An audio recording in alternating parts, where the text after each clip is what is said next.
Boa noite pessoal. Boa noite todo mundo. Obrigado por ter vindo. Meu nome é Renato. A palestra de hoje é Perante Jesus. Quando a gente fala perante Jesus, sempre fala frente a Jesus, né? Então, quer dizer, quem é Jesus? Então, na visão espírita, a gente tem uma visão própria de Jesus. Então, nós olhamos Jesus como um espírito igual a nós. Né? Por isso que nós chamamos de irmão mais velho. Porque isso é um espírito com a gente, só que é um espírito que ele já é muito evoluído. Né?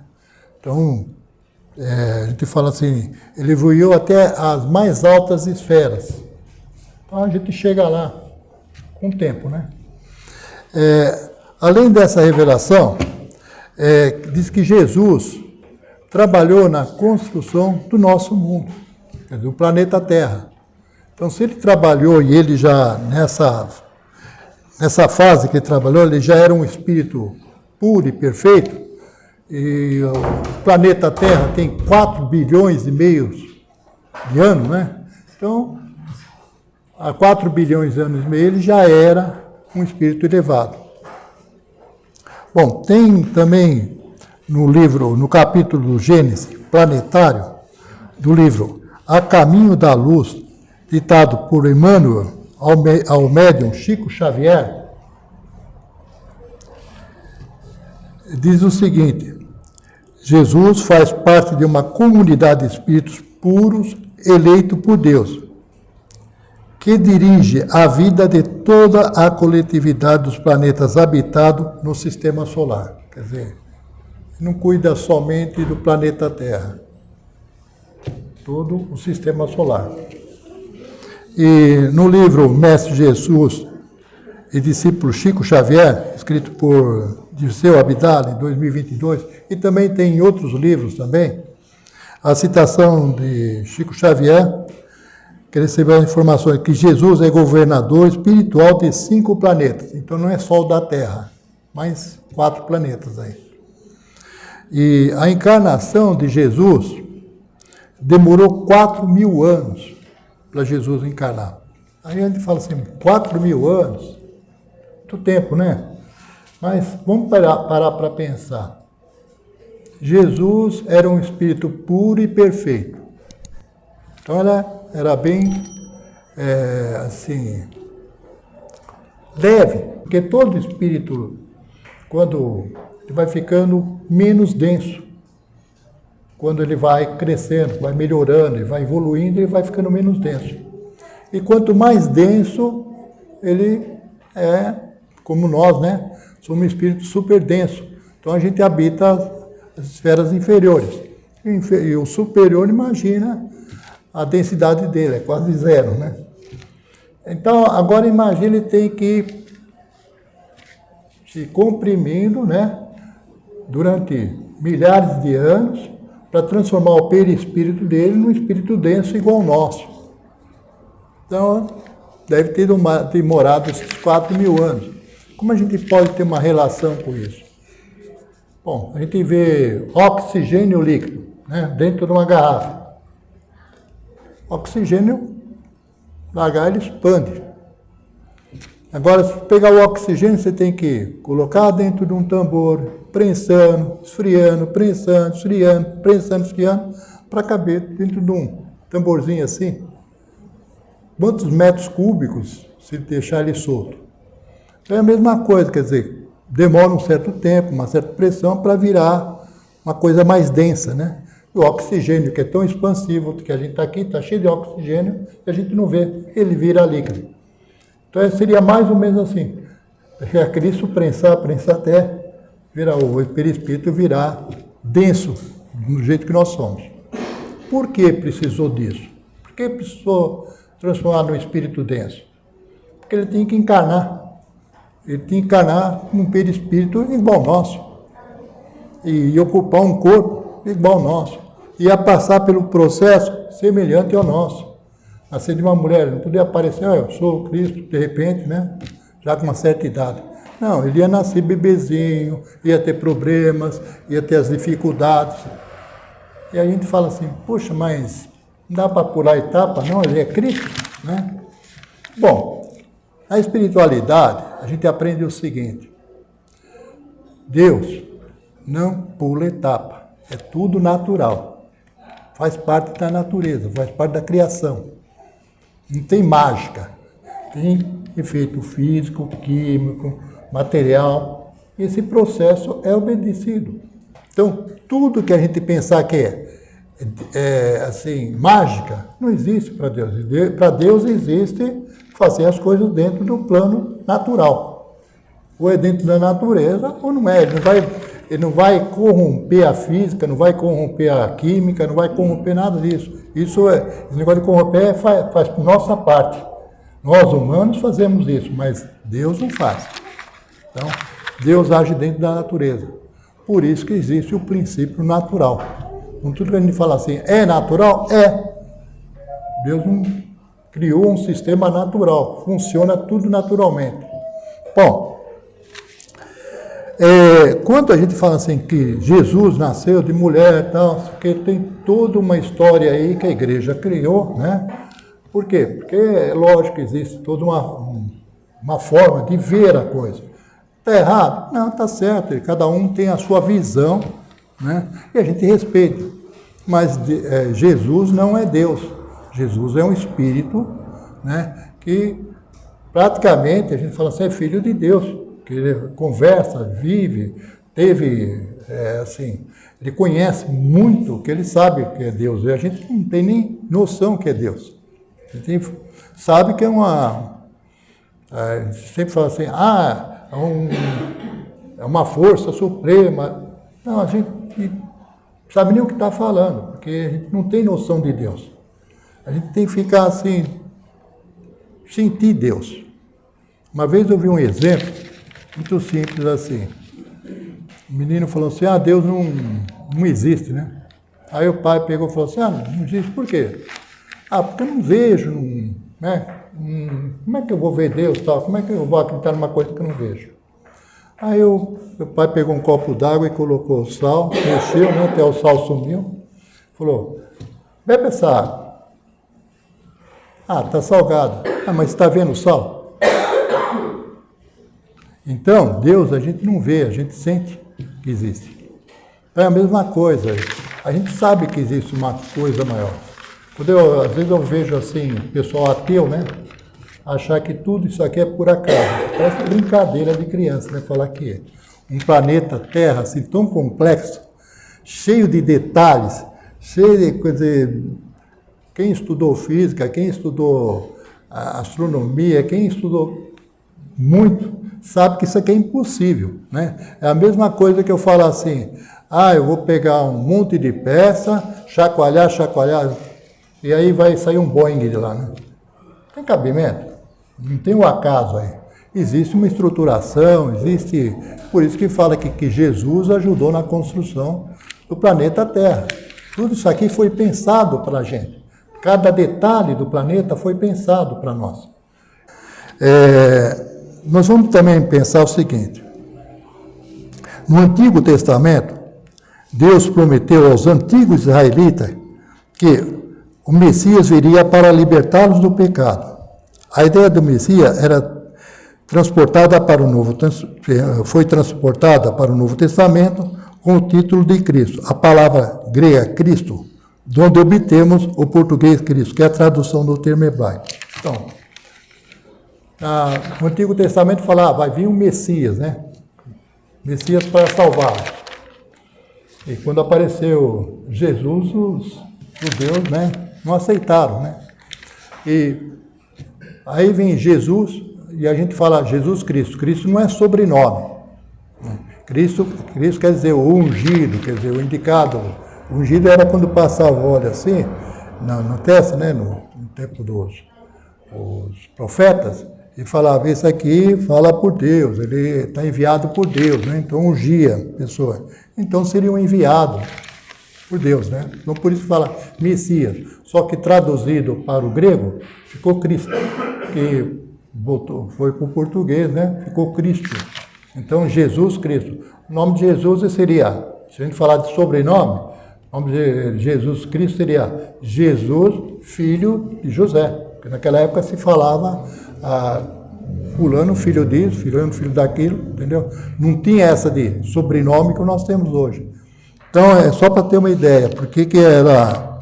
Jesus tem por missão encaminhar a humanidade terrestre ao bem, disponibilizando condições para que o ser humano evolua em conhecimento e em moralidade, tendo por missão transmitir aos homens o pensamento de Deus somente na sua doutrina, em toda a pureza. Pode exprimir esse pensamento. Por isso foi que ele disse: toda planta que meu Pai Celestial não plantou será arrancada. Eu adoro essa frase de Jesus, porque ele fala, ele é bem claro aqui. Ele fala assim: toda planta que meu Pai Celestial não plantou será arrancada. Então, que planta é essa? Vamos ver. Jesus plantou, Deus plantou ódio. Não, né? Deus plantou egoísmo, a vingança. Deus não plantou nada disso. Quem plantou? Nós, né? Então, com o tempo, isso vai ser arrancado. A malvadeza vai ser arrancada. Nós já pegamos, quando Jesus estava vivo na terra, né? Que na fase dele, eu li vários livros, que os romanos crucificavam uma base de 500 pessoas por dia. Quanta malvadeza, né? Então já foi arrancado muita coisa que Deus não plantou. Ainda tem coisa, a gente reclama todo dia, né? Quanta maldade, mas já foi bem pior. Então, tudo que Deus não plantou, aos poucos, e cada encarnação, a gente vai ter menos plantas que Deus não plantou. Ainda bem, né? Então, a evolução é assim mesmo. Eu achei que essa frase foi bem colocada. Quer dizer, Deus vai arrancar todas as plantas, né? Vai arrancando as plantas que Ele não plantou. Então, nós vamos ficar com o que Deus plantou. Deus plantou amor, ela plantou o bem, ela plantou o respeito, plantou essas coisas que só é boa para o ser humano. Uma das coisas que a gente sempre aprende é que Jesus não tinha dons sobrenaturais. Ele tinha capacidade, recurso, inteligência, evolução moral e intelectual, desenvolvido há milênios. Nós chamamos de milagre, porque não temos o conhecimento das técnicas que Jesus tinha no domínio da matéria e das energias. Bom, quando a gente fala assim, Jesus fez 32 milagres, 36 milagres, cada um, né? Quer dizer, para nós é milagre. Então a gente fala assim, porque a gente desconhece as técnicas que ele usava. Ele era um ser super desenvolvido. Hoje, nós estamos falando de Cristo, que fez o planeta Terra, né? Ajudou na construção do planeta Terra, de 4,5 bilhões atrás, de anos. Então, quanta coisa ele não conhece. Então, aquilo que ele fazia, talvez ele fazia até no limite mínimo dele, porque ele estava dentro da matéria do corpo humano. Fora da densidade que ele estava, mais fluido, talvez ele tivesse capacidade de muito mais coisas. Mas só que ele estava, o oxigênio dentro de um cilindro, né? Não vai fazer grande coisa. Então ele fazia o que era possível. Então, Jesus tinha o potencial que hoje, e aí ele falava, né? Você faz o que eu faço. Porque ele sabe que a gente é espírito, sabe que a gente com o tempo vai aprendendo as técnicas, vai desenvolvendo as técnicas e vai se aprimorando ao ponto de um dia saber o que está fazendo. Mas hoje nós fazemos milagres, né? Não, nós não fazemos milagres. Nós fazemos um monte de coisa que nós desconhecemos. Então, quando a gente está dando o passe, a gente está passando energia, está passando fluidos magnéticos, está fazendo uma transmissão fluídica dos espíritos, só que a gente muitas vezes não sabe como isso funciona. A gente sabe, alguns especialistas aí mais que tem, assim, estudos, né? Principalmente o pessoal ligado à física, já assisti vários, tive até aula com um físico, que é um professor da USP, e ele era espírita, então ele explicava todas as coisas que nós fazemos aqui no Espiritismo pela física. Ele usava a física quântica para falar o entrelaçamento, para falar do passe. Quer dizer, a gente entende, puxa, é uma frequência, né, que funciona, assim, ele explicava tudo, ele tinha as apostilas lá, aí ele fala desde o spin, como funciona o spin, como que gira e tal, quando ele está só pondo a mão. Para quem não entende física, aquilo era complexo, né? Mas ele punha no plano físico, na física quântica. Então, esse tipo de conhecimento nós não temos. Sabemos que funciona. É igual assim, usamos a eletricidade, sabemos que funciona, mas como funciona, né? Então, tudo que a gente não sabe. Tem uma coisa que a gente fala assim, o mágico vai lá, né, faz a mágica dele, corta a mulher, põe para cá, põe para o outro, a gente fica, né, admirado. Aí vem o Mr. M lá e, olha como é que ele faz, né, a gente, tranquilo, né, fácil. Mas enquanto a gente não sabe, é difícil. Nós temos uma história, assim, para entender um pouco isso aqui, como o desconhecido é mirabolante para a gente, é a história do Anhanguera. Todo mundo talvez lembre, né? O Anhanguera é o Bartolomeu Bueno, que era um bandeirante, ele partiu de São Paulo, embrenhou aí com um grupo dele, foi pelo sertão, foi viajando, tá, até chegar num lugar onde que ele viu uns índios. Esses índios estavam com adereços de ouro, né? Eles estavam atrás de ouro, com colar de ouro. Aí falou, opa, peraí, vocês estão com ouro e sabem onde está o ouro, né? E parece que foi, isso aí acho que é na região de que hoje é o estado de Goiás que aconteceu isso. Aí ele chegou lá, os índios falou, olha, fala onde que está a mina de ouro. O cacique, né, falou, não senhor, né, não vou mostrar, não. Aí ele pegou uma pateia, né, que é uma bacia que o pessoal separa o ouro, né, tipo uma peneira para separar o ouro, colocou aguardente e tocou fogo, né, e falou para o índio, se vocês não mostrar onde está o ouro, eu vou tocar fogo na água de vocês. O índio ficou apavorado, né. Essa história acho que a maioria conhece, né. Então, aí os índios apelidaram ele de Anhanguera, né, quer dizer, o diabo velho, né. Então, quando a gente pega a estrada aí, vocês sabem que estão passando em cima do diabo velho, né? Então, quando a gente, para o índio, por que eu estou contando isso? Que para o índio, aquilo lá, é um milagre. O conhecimento dele, ele não sabia que o álcool, né, é parecido com a água e pegava fogo. Então, muita coisa que a gente desconhece veio acontecer, isso aí é milagre. E não, ou se não, pior, a gente, isso aí deve ser falso. Isso aí deve ser enrolação. Por quê? Porque a gente desconhece. Então, tudo que a gente desconhece, ou a gente tenta duvidar, ou coloca um fenômeno sobrenatural.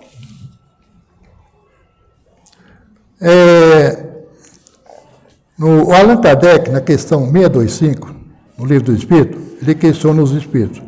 Qual o tipo mais perfeito que Deus tem oferecido ao homem para lhe servir de guia e modelo? E a resposta é simples. Jesus. É exatamente essa a resposta. Jesus. Não teve... nem pensou. Jesus direto. Então, era necessário Jesus encarnar em nosso planeta? Essa é uma pergunta. Não, ele veio somente para nos mostrar as leis divinas, passar seus ensinamentos e seguir os seus passos junto com o Pai, que é Deus. No Evangelho de João, capítulo 12, versículo 47, encontramos a seguinte passagem de Jesus. E se alguém ouvir as minhas palavras e não crer, eu não julgo, porque eu não vim para julgar, mas para salvar o mundo. Ele não veio aqui para julgar as pessoas. Não veio aqui para julgar eu, você, nós estamos errando. Não. Ele veio passar a mensagem que era para salvar o mundo. Como eu falei, esse mundo que ele estava naquela época matava 500 pessoas em crucifixo. Tinham guerras homéricas. As pessoas tinham uma... Eu nem, acho que nem consigo imaginar as atrocidades que se faziam naquela época. Se hoje se fazem muitas, né? Imagina aquela época que... Então, outra coisa, Jesus não apresentava respostas prontas, sempre estimulava através de parábolas as pessoas a refletirem, praticando ações planejadas na sementeira do bem. Então, Jesus, a gente sabe que as parábolas de Jesus é sempre para a gente tirar uma boa informação. Então, todos os ensinamentos de Jesus, a maioria são nas parábolas. E tem também, né, o Sermão da Montanha. E ele coloca aqui, ele não falava, olha, não peque, não faça coisa errada. Não. Ele falava o quê? Ele pegava, contava uma história, ou senão agia. No caso da mulher que ia ser apedrejada, né? Aí ele pegou e falou assim, a adúltera que ia ser apedrejada, e falou assim, escuta, tudo bem, se querem apedrejar, apedreja, mas joga a primeira pedra, quem nunca errou. E aí o que aconteceu? Ninguém jogou. Então, ele falou, não joga pedra nela não faz isso não. Ele pôs a pessoa para refletir. É isso que a gente tem que fazer, nós devemos jogar pedra em ninguém. A gente tem que refletir em nós, se nós também não pecamos, se nós não erramos. Então é isso que ele quer dizer. É difícil a gente entender as palavras de Jesus, porque a gente vê assim, mas o que está por trás disso? Ele usa a reflexão. Outra coisa que Jesus disse, um homem, né, Jesus considerava que por trás de um homem, uma pessoa que fere, havia uma pessoa ferida. Gente, isso aí é a coisa básica. Todo mundo que machuca o outro é porque está... No Espiritismo a gente fala muito que os obsessores, eles estão sofrendo. Então, por eles estarem sofrendo, ele quer que os outros sofram, né? Porque é uma forma de... Mas a gente vai ver encarnado fazendo isso. Eu não estou bem, né? Então, a maioria dos casos que acontecem de pessoas fazendo mal para os outros é porque ela é a sofredora e ela não se sente bem vendo os outros melhores. É comum isso, é a coisa mais comum que a gente vê. O Jesus era um educador delicadíssimo, elogiava em público, mas sempre corrigia em particular. A gente vê com Pedro, né? Aquela história de Pedro. Ele chegava para Pedro, Pedro, você está trabalhando bem e tal, tudo bem. Chamava no cantinho e falava, Pedro, para com isso, seja menos ignorante, né? Trata melhor o pessoal. Por quê? Mas isso entre ele e Pedro. Na hora que ele estava lá junto com o pessoal, elogiava o trabalho de Pedro. Então a gente deve elogiar em público e se tiver alguma coisa a falar, né, fala em particular. Quem ama o próximo, como a si mesmo, é muito mais tolerante, paciente e generoso com os outros. Não perde a paciência. A gente vê assim, que Jesus fala, ame o próximo como a si mesmo. Por quê? Porque com a gente fazendo isso, a gente está sendo tolerante, paciente, generoso com os outros. Então, praticamente é só nessa tacada que Jesus fala, ame o próximo, já resolve um monte de coisa, um monte de problema. Quantas vezes, Pedro perguntou, quantas vezes eu devo dar perdão, né? Perdoar? Aí o que ele falou, 70 vezes 7. Aí a gente fala, nossa, 70 vezes 7. Pô, vamos pegar a história de Jesus, ele na cruz, espancado, judiado, humilhado, morrendo. Ele levanta a cabeça para o céu e fala o quê? Pai, perdoa, eles não sabem o que fazem. É mais do que isso? Então, aí que está, o que a gente fala assim, qual o referencial? É Jesus? Não tem outro referencial. Ele não veio aqui e falou, faça isso. Ele mostrou. Então, por isso que Jesus nasceu entre nós. Porque só como um exemplo que ele pode mostrar. Ele não precisava ter nascido, né? Mas ele não tem outro jeito. Ele viu que você dá o exemplo e pronto. Então, há 2000 anos atrás, ele deu o exemplo. Até hoje, a gente está apanhando para praticá-lo, mas estamos fazendo. Tem uma vez o Roberto, acho que era Santo Agostinho, né? Ele falou assim, interrogar a consciência sobre os seus atos a si mesmo e perguntar se violou essa lei e não praticou o mal que fez e fez todo o bem que podia. Então, Santo Agostinho, né, chegava no fim do dia, ele fazia um balanço, né? Como foi o meu dia hoje, né? Aí ele punha lá, que a gente não é 100% certo. Tem uma coisa que a gente faz errado, né? E outras aí ele fazia um balanço. Puxa, isso aqui é igual ao balanço de empresa. Isso aqui deu lucro. Isso aqui deu prejuízo. Você vai eliminar o quê? As coisas que dão prejuízo. Então você vai fazer as coisas que dão lucro. Tá? Então a vida da gente é assim também. A gente praticou o mal, não adianta ficar chorando. Vamos eliminar esse mal. Vamos procurar nos consertar, corrigir. Ah, mas não tem jeito. Tem jeito, sim, é com calma, né? Lógico, de um dia para o outro. É igual o prejuízo da empresa, não dá para tirar de um dia para o outro. Tem que ir aos poucos, né? Corrigindo os erros, as falhas, melhorando o processo, até que uma hora passa a ser lucro. Só tem um lucro. Então, é isso que o Santo Agostinho fazia, quer dizer, ele fazia o balanço do dia. Então, se a gente fizer o balanço do dia, o que eu fiz de bom, o que eu fiz de mal, né? E computar. Poxa, amanhã eu preciso fazer melhor ainda.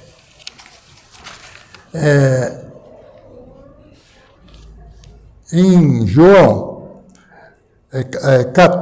capítulo 14, versículo 6, disse Jesus, mais uma vez, eu sou o caminho, a verdade, a vida. Ninguém vai ao Pai, senão por mim.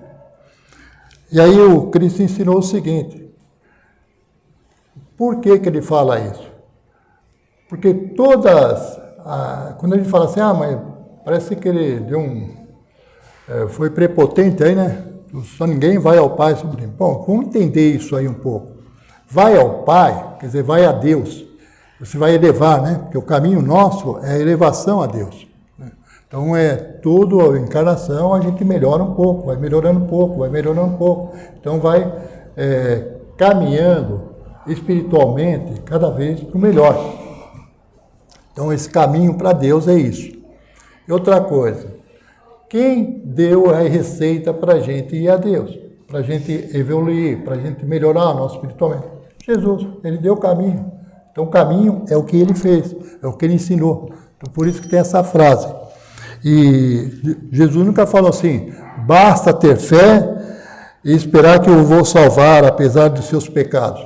Né? Que muita gente acha que só tendo fé em Jesus, né? Tudo bem, né? Faço acontecer. Não é assim. Você pode ter fé em Jesus, pode ter fé em Deus, pode ter fé em santo, pode ter fé em qualquer coisa. Se você não trabalhar no bem, no amor, ajudar as pessoas, não adianta. Você pode estar bem um dia, mas no outro já a coisa é prejudicial. Bom, já para o tempo. Então, para encerrar aqui, lembremos sempre de orar e vigiar. E sigamos pelo mundo com a escolha consciente de seguir as lições iluminadas e positivas de Jesus. Então, sempre a gente procura, poxa, o que Jesus faria? Tem até uma palestra que a gente dá sempre, o que Jesus faria? Né? Você pergunta, o que Jesus faria? Aí vai nas citações de Jesus e vê.